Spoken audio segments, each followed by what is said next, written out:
Well, it turns out Ron DeSantis' Don't Say Gay law may not actually go according to plan after all. And this is because a couple of teachers brilliantly found a way to sabotage the law in a way that is truly magical and hilarious. How are they sabotaging this law, you ask? Well, by simply following it. They're following it very, very, very carefully. So we learned about a memo being circulated by at least some teachers in Palm Beach County, Florida, and we found out about this through Moms for Liberty. So here's what they say about this memo, which I'll read to you in a second via Twitter. They write, "Attention parents, a teacher in Palm Beach County, Florida shared this template with us. It is being shared among teachers to use for grades K through 3. How do you feel about this? What will you do when this arrives home in your child's backpack? Time to take a stand." Now here's what the memo that they're sharing reads. "Dear Florida parent/caretaker, the Florida House of Representatives has recently ruled that classroom instruction by school personnel or third parties on sexual orientation or gender identity may not occur in kindergarten through grade 3 or in a manner that is not age appropriate or developmentally appropriate for students. To be in accordance with this policy, I will no longer be referring to your student with gendered pronouns. All students will be referred to as they or them. I will no longer use a gendered title such as Mr. or Mrs. or make any reference to my husband/wife in the classroom. From now on, I will be using the non-gendered title mix. Furthermore, I will be removing all books or instruction which refer to a person being a mother, father, husband, or wife, as these are gender identities that may allude to sexual orientation. Needless to say, all books which refer to a character as he or she will also be removed from the classroom. If you have any concerns about this policy, please feel free to contact your local congressperson. Thank you, Mix Blank." Now, this is absolutely brilliant. Well done, and I hope that every single teacher in Florida circulates this memo.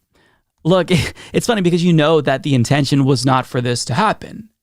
When we told you you couldn't talk about sexual orientation or gender identity, of course, we weren't talking about cis-hets, just queer people.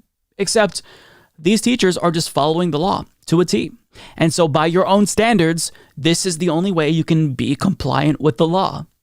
So you've got to ask yourself, why were they so purposefully vague when they created this law? Why didn't they just explicitly say you can't talk about transgender people or gay people? Well, because that's obviously unconstitutional, and they know that a court would strike it down like that.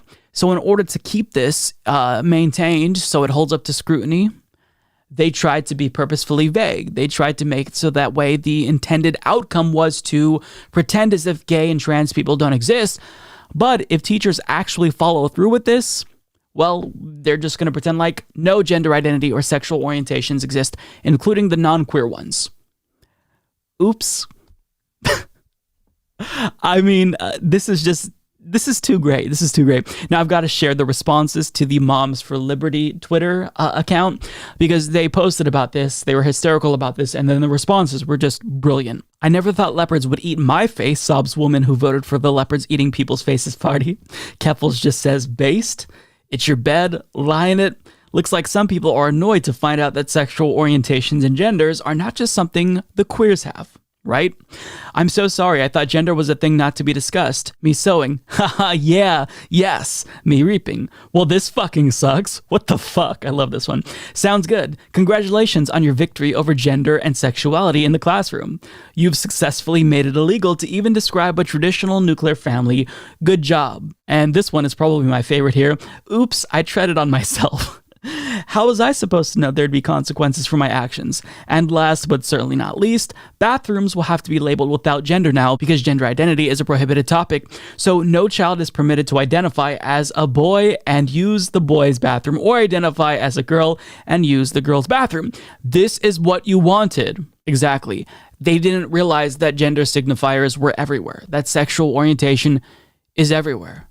It's just part of life, right? When you reference a child's mommy and daddy, you're referring to an orientation. It may be a heterosexual orientation, but it's still an orientation.